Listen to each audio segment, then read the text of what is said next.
अगला कमेंट्स है हमारे एक भाई का। बंदी छोड़ परमपिता परमेश्वर संत शिरोमणि जगत गुरु तत्वदर्शी संत रामपाल जी महाराज जी की जय हो। सत्साई भगत जी। भगत जी, मैं मोनू दास एक बहुत बड़ा उलझन में हूँ। मैं जिस मालिक के पास काम करता हूँ उसने अपने ही एक परिवार की लड़की के साथ हमारी शादी करना चाहते हैं, मगर इस बात को हमारे घर वाले स्वीकार नहीं करते हैं। हमारे घर वाले का कहना है कि लड़की दूसरी जाति की है, मगर परमात्मा के तत्व ज्ञान के अनुसार यहाँ कोई जात पात ऊंच नीच नहीं है। दास को मालूम है, हमारा घर वाले लोगों का कहना है हम तुम्हारी शादी अपना कास्ट में करेंगे, जो मुझे मंजूर नहीं है। परमात्मा की वाणी है, जीव हमारी जाति है, मानव धर्म हमारा, हिंदू मुस्लिम सिख ईसाई धर्म नहीं कोई न्यारा। इस चीज़ का मंथन करके समाधान कीजिए। भगत जी, दास बहुत उलझन में है। मेरा परिवार में परमात्मा का किसी को ज्ञान नहीं है, सिर्फ दास को ही ज्ञान है। कोई स्वीकार नहीं करते और मेरी शादी भी ये सब अपनी क्रियाओं से करना चाहते हैं, जो मुझे पसंद नहीं, ना मैं करूँगा। परमात्मा के ज्ञान आधार से समाधान बताइए। देखिए भगत जी, आप जिसके भी यहाँ नौकरी करते हैं, चाहे वो सरकारी नौकरी है चाहे वो प्राइवेट नौकरी है, वो आप जानें। और यदि आप जहाँ नौकरी करते हैं और जो रेस्पॉन्सिबल जो बंदा है वहाँ पे, या यूँ कह लीजिए कि जो आपका मालिक है, आप जिसके नौकर हैं, नौकरी कर रहे हैं, वो यदि अपने किसी रिश्तेदार की लड़की से आपकी शादी करवाना चाहता है और आप ये कह रहे हैं कि मेरे घर वाले इस शादी के बिल्कुल जो है वो खिलाफ में हैं, क्योंकि वो कह रहे हैं कि लड़की हमें हमारी कास्ट की चाहिए, और आप कह रहे हैं कि मैं उनके अनुसार शादी नहीं करना चाहता, मैं क्या करूं क्या ना करूं। देखिए भगत जी, परमात्मा ने बताया भक्ति मार्ग को छोड़ के, भक्ति मार्ग को छोड़ के यानी सतगुरु से नाम लेना, सतगुरु के सत्संग सुनना, सतगुरु के सत्संगों में जाना, इन सब चीज़ों को छोड़ के एक भगत ने बाकी जो भी क्रिया हैं अपने माता पिता की सहमति से ही करनी चाहिए। अपने माता पिता की सहमति से करोगे तो ही अपना दाम्पत्य जीवन, तो ही आपका जो परिवार है वो सुखी रहेगा, अन्यथा नहीं रहेगा। गुरुजी ने बोल रखा है। और आपकी ये जो मैरिज होगी, ये एक तरीके से आप जो की ये लव मैरिज होगी, क्योंकि इसमें आपके माता पिता की रजामंदी नहीं है, इसमें आपके मालिक की और आपकी रजामंदी है। तो ये आपकी एक तरीके से लव मैरिज हो गई। और लव मैरिज जिंदगी में कभी भी सफल नहीं होती है, कभी भी, और ना किसी की हुई है। अगर हुई है तो बता दो। यहाँ तो भगवानों की लव मैरिज सफल नहीं हुई। गुरुजी ने बताया शंकर और पार्वती का क्या हाल हुआ। पार्वती ने अपने पिता दक्ष और अपनी माता जी के विरुद्ध होके और भगवान शंकर से शादी की थी, यानी उन दोनों ने लव मैरिज की थी, भगवान शंकर और पार्वती ने। आगे चल के क्या हाल हुआ उनका।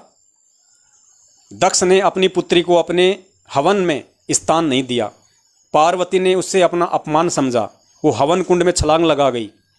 दक्ष भी मारा गया, पार्वती भी मारी गई, शंकर भगवान भी आधा बावड़ा हो गया, उनका जीवन उजड़ गया, उनका जीवन, शंकर भगवान का घर बर्बाद हो गया।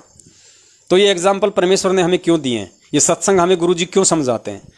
भक्ति मार्ग की क्रियाओं को छोड़ के बाकी जो क्रिया हैं, शादी विवाह को लेके, काम धंधे को लेके, भगत जी वो आपने अपने परिवार वालों की सहमति से करनी पड़ेंगी।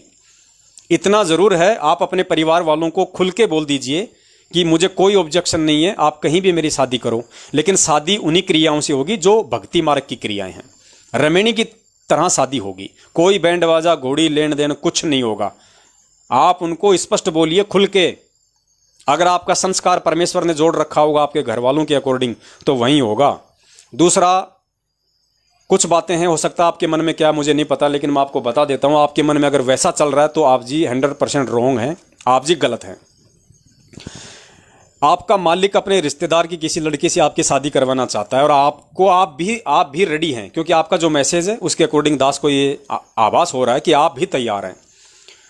कहीं आप इस वजह से तो तैयार नहीं हैं कि आप उनके वहाँ पे नौकरी करते हैं और आपको एक अच्छी खासी नौकरी मिली हो, आपको कहीं ये डर हो कि मैं ये शादी नहीं करूँगा तो मेरी नौकरी छूट जाएगी, या आपके मन में कहीं ये लड्डू फूट रहे हों कि अगर मैंने शादी कर ली तो हो सकता है ये कल को मेरे को अपना घर जवाई बना लेंगे, या मेरे को हो सकता है इस व्यापार में कोई हिस्सा दे दें, या हो सकता है मेरे को नौकरी में और कोई बड़ा कोई प्रमोशन मिल जाए।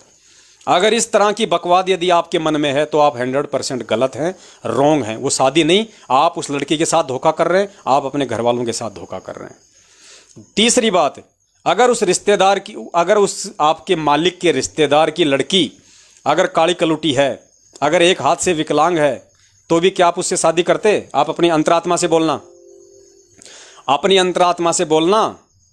आपके रिश्तेदार की लड़की यदि एक हाथ से अपाइज होती और यदि वो एक पैर से अपाइज होती, यदि वो मंदबुद्धि होती, तो भी क्या भगत जी आप ये मैसेज आज ये करते मेरे को? आप बिल्कुल ये मैसेज नहीं करते, आप बिल्कुल शादी नहीं करते, आप नौकरी छोड़ देते। तो कहीं ना कहीं भगत जी काम वासना से प्रेरित होके या उस लड़की के रूप रंग को देख के तो आप जी कहीं ये मैसेज आपने नहीं डाला है। अगर आपके मन में ये भी अगर कोई भाव है काम वासना का या उसके रूप रंग को देख के कि पता नहीं ऐसी लड़की दोबारा मिलेगी या नहीं मिलेगी, तो भी आप गलत हैं। तो हर स्थिति में आप जी को सोचना होगा, समझना होगा। भगत कभी भी भावनाओं में नहीं बहता है, भगत कभी भी जल्दबाजी में फैसले नहीं लेता है। आप दोनों अकेले अपनी जिंदगी पूरा जीवन नहीं गुजार सकते, आपको अपने परिवार में रहना पड़ेगा, आपको माता पिता के साथ रहना पड़ेगा। आप अपने माता पिता के खिलाफ चल के उनकी भावनाओं को ठोकर मार के आप कभी भी अपने शादीशुदा जीवन में सफल नहीं हो सकते। तो दास का निवेदन है, चाहे आपकी नौकरी जाए तो जाए, आपके मन में कोई लोभ लालच नहीं होना चाहिए। आपका सबसे पहला जो कर्तव्य है, अगर आप उस लड़की से भी शादी करना चाहते हैं तो कोई दिक्कत नहीं, लेकिन उसके लिए आप अपने घर वालों को तैयार कीजिए, घर वालों को आप समझाइए। दोनों जो पक्ष हैं अपने मालिक को भी बोलिए कि साहब देखिए आपने जो बात कही है वो ठीक है, मैं आपका सम्मान करता हूँ, मैं आपकी भावनाओं का सम्मान करता हूँ कि आपने मुझे इस लायक समझा और आप अपने रिश्तेदार की एक बच्ची के साथ आप मेरा रिलेशन करना चाहते हैं। लेकिन साहब मैं एक खानदानी व्यक्ति हूँ, मेरी कुछ मर्यादाएं हैं, मेरे माता पिता हैं जिन्होंने मुझे बचपन से पाला है। 3-4 साल तक माता पिता ही अपने बच्चों की लेटरिन उठाता है, उनके हाथ साफ करता है। आज तो वो लड़की दिखाई दे रही है सुंदर, वो 4 मिनट का जो प्रेम है वो अंदर वो उफान मार रहा है। वो माता पिता का जो वो त्याग है वो शायद आप भगत जी आज आपको समझ में नहीं आ रहा। जब आपको बोलना भी नहीं आता था, आपका चलना भी नहीं आता था, तब माता पिता आपकी हर डिमांड को पूरा करते थे। रात को आप अपनी माँ का बिस्तर गीला कर देते, बेचारी आपको सूखे में सुलाती थी, खुद वो गीले में सोती थी। और आज आप कह रहे हैं कि माता पिता के अनुसार मुझे नहीं करना, उनके अनुसार मैं नहीं चलूँगा। आपके माता पिता भी तो आपके अनुसार चले थे बचपन से। कौन माँ बाप चाहता है कि रात को बच्चा लेटरिन करे, रात को पेशाब करे, मैं दुखी हूँ, मैं परेशान हूँ, रात को 2 बजे ये बच्चा रोए चिल्लाए, मेरी नींद खराब हो? कोई माँ चाहती है, कोई बाप चाहता है? आप अपने माता पिता की उस त्याग को याद कीजिए। और भगत जी एक भगत होने के बावजूद जो अपने माता पिता का नहीं हो सकता वो अपने सतगुरु का कभी नहीं हो सकता। कभी भी ये नोट कर लेना जिंदगी में, जो अपने शरीर के माता पिता का नहीं हो सकता वो अपने शब्द रूपी गुरु का कभी नहीं हो सकता। तो आप अपने गुरु को भी दुखी करेंगे, अपने माता पिता की भी आत्मा को आप दुखी करेंगे।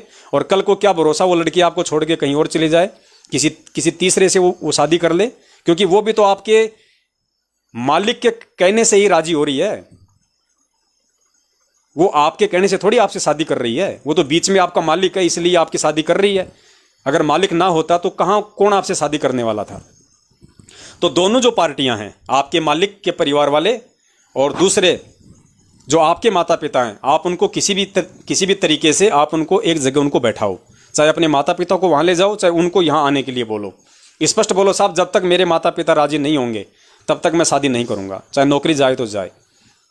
तो आप उन दोनों की मीटिंग करवाओ, अगर वो सहमत होते हैं तो बहुत अच्छी बात है। आप अपने माता पिता को भी आप समझाओ। माता पिता अगर मान जाएंगे जहां तक है, अगर फिर भी आपके माता पिता नहीं मानते हैं तो भगत जी फिर आप उसी समय आप ये कदम उठाना कि आप अपने पैरों पे खड़े होते हुए उस नौकरी और अपने मालिक के भरोसे नहीं, आप अपने पैरों पे खड़े होके यदि आप उस लड़की का यदि उसकी जिम्मेदारी यदि आप वहन कर सकते हैं तो ही आप अपनी शादी करवाना, नहीं तो ना आप घर के रहोगे ना आप घाट के रहोगे। तो बहुत सोच समझ के आप जिन्हें डिसीजन लेना है, ये आपका अपना फैसला भगत जी, मेरे कहने से नहीं कि भाई आपने पवन दास को मैसेज भेज दिया और पवन दास आपको कह देगा भगत जी कोई बात नहीं कर लो, क्या दिक्कत है, ऐसा नहीं। ये आपका अपना निजी फैसला भैया। उस लड़की के साथ में जीवन आपने बिताना है, मुझ पवन दास ने नहीं बिताना। तो ये आपकी जिम्मेदारी है। आगे चल के क्या देखना पड़ेगा क्या नहीं देखना पड़ेगा, क्या होगा क्या नहीं होगा, ये सारी बातों को सोच समझ के ये आपका अपना फैसला भगत जी।